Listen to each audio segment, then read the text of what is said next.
President, Minister Koenders, the people in Yemen are slowly dying of hunger and disease, and they are wiped out by bombings by the coalition that is quote-unquote Saudi-led, but it is followed by the US and the UK. Prime Minister Cameron this week said, "We are trying to do everything we can to make sure that the work done by Saudi Arabia is properly targeted." Well, obviously this is not working.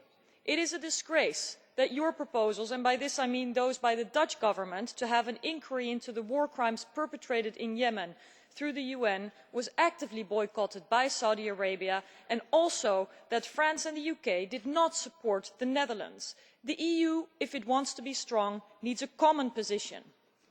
In the Foreign Affairs Committee, you spoke of exporting stability, which I believe is a noble goal, but it should start by the EU seeking to end the export of weapons to Saudi Arabia, and I would like to ask you whether you are willing to work towards an embargo in the Council, at least of bombs, fighter jets, combat helicopters, and whether you are willing to pressure anyone who may be using cluster bombs, which are disproportionate and are allegedly used in Yemen.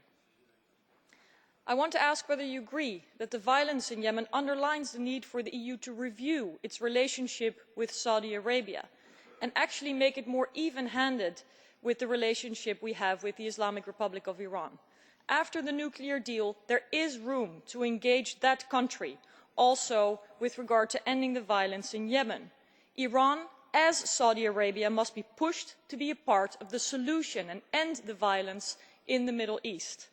Lastly, the blockades of sea, land and air have hampered humanitarian aid delivery, which is so desperately needed, and this hampering kills people, according to Doctors Without Borders, who also claim that people have stopped coming to hospitals because they believe these have been targeted in a worrying pattern.